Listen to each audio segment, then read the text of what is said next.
श्री शिवाय नमस्तुभ्यम। कैसे हैं दोस्तों आप सभी। आई होप कि आप सभी बहुत अच्छे से होंगे। मैं दिशा सिंह आप सभी का बहुत बहुत स्वागत करती हूं अपने यूट्यूब चैनल पर। तो दोस्तों आज की वीडियो में हम लोग जानने वाले हैं पशुपति व्रत की पूजा की थाली में क्या क्या सामग्री चाहिए, थाली हम कौन सी लेनी है और क्या सुबह और शाम में एक ही थाली ले जानी है। सभी चीज़ों पर मैं आपको डिटेल में चर्चा करने वाली हूँ आपके साथ। तो आप लोग बने रहिएगा वीडियो में एंड तक, और वीडियो पसंद आए तो ज़्यादा से ज़्यादा शेयर कर दीजिएगा। वीडियो को लाइक करके कमेंट बॉक्स में श्री शिवाय नमस्तुभ्यम ज़रूर लिख दीजिएगा और चैनल को सब्सक्राइब कर लीजिएगा। साथ ही बेल आइकन को ऑल पर क्लिक कर दीजिएगा। चलिए चलते हैं, बताते हैं आपको कि पशुपति व्रत पूजा की थाली में हमें क्या क्या ज़रूरी चीज़ें चाहिए होती हैं, क्या क्या सामग्री होना बहुत ज़रूरी होता है। तो सबसे पहले देखिए, मैं यहाँ पर एक तांबे का कलश ले लिया है। मैंने तांबे के कलश में हमें जल भर लेना है। अगर आपके पास किसी कारणवश तांबे का कलश नहीं है तो फिर आप स्टील का या पीतल का, जैसा भी आपके पास में कलश हो वो आप ले सकते हैं।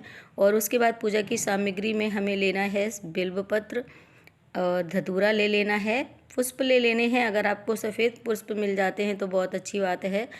धतूरे का पुष्प ले सकते हैं, आंकड़े का पुष्प ले सकते हैं। अष्टगंध चंदन ले लेना है, साबुत अक्षत ले लेने हैं, पीला चंदन ले लेना है, सफ़ेद चंदन ले लेना है, इत्र ले लेना है और कुमकुम और रोली ले लेनी है। और हमें एक स्टील के लोटे में भरकर पंचामृत ले लेना है। पंचामृत से अभिषेक करेंगे और पंचामृत बहुत ही ज़रूरी है, आपको पंचामृत अवश्य ले जाना है।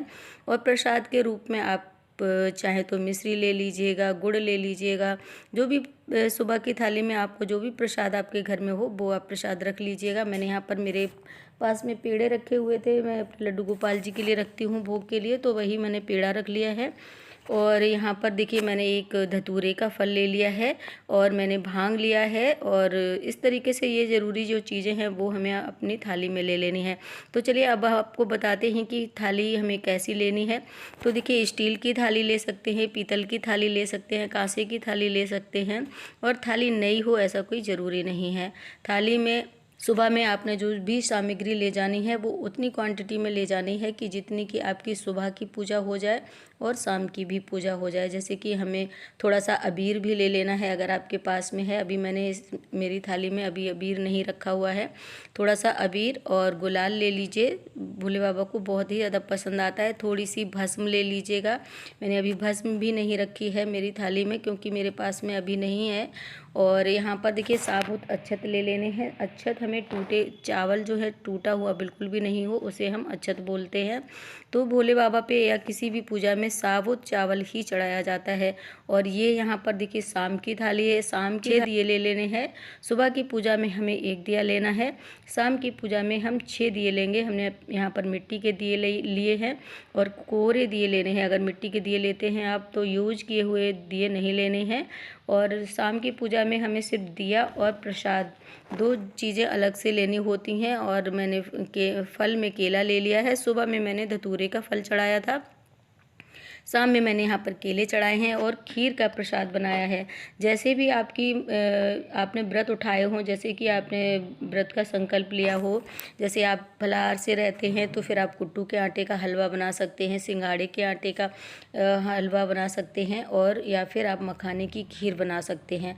और अगर आप अन्न के व्रत रखते हैं, जैसे कि आप शाम को एक बार खाना खा लेते हैं, तो फिर आप चावल से बनी हुई खीर ले सकते हैं, रवे से यानी कि सूजी का हलवा बनाकर ले जा सकते हैं। प्रसाद हमको उतना ही बनाना है जितना कि हम मंदिर ले जाएंगे। प्रसाद किसी के भी साथ शेयर नहीं करना है, किसी को भी प्रसाद नहीं देना है, ना ही इतनी ज़्यादा क्वांटिटी में बनाना है कि आधा हम मंदिर ले गए आधा हम घर पे छोड़ गए, ऐसा हमें बिल्कुल भी नहीं करना है। तो देखिए मैंने यहाँ पर एक छोटा सा बाउल है, उसको भरकर खीर बना ली है। और ये प्रसाद के 3 हिस्से करने होते हैं शाम की पूजा में, तो हम मंदिर में जाकर ही 3 हिस्से करेंगे और घर पर हमें 3 हिस्से नहीं करने हैं। ये 2 आप पात्र लेकर जाए, चाहे चाहे आप जो कागज़ के आजकल दोने आते हैं, प्लास्टिक के दोने आते हैं, या फिर आपको पत्ते के जो दोने होते हैं वो सबसे ज़्यादा पूजा में शुभ माने जाते हैं। तो आप 2 पत्ते के दोने ले लीजिए, क्योंकि प्रसाद हम भगवान भोलेनाथ को समर्पित करेंगे, तो ऐसे ही कहीं पर यहीं वहीं कहीं पर रखना नहीं है आपको। और जो दो हिस्से करेंगे उसमें आपको बिल्व पत्र रख लेना है। ये हो गई शाम की पूजा की समय बात। और ये जो दीपक लेंगे हम 6, तो 6 दीपक हम किसी छत के ऊपर या पुष्प बिछाकर रखेंगे। डायरेक्ट ज़मीन पर हमें दीपक नहीं रखने हैं।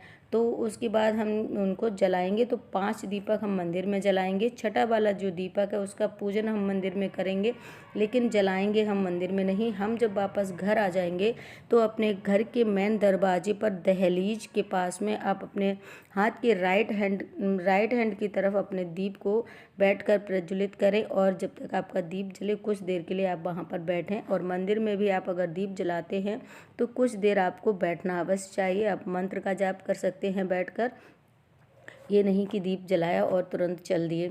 तो देखिए पूजा की थाली में हमें क्या क्या ले लेना है वो सामग्री मैंने आपको बता दी है। यहाँ पर शाम की पूजा में हमें क्या क्या लेना है वो भी बता दिया।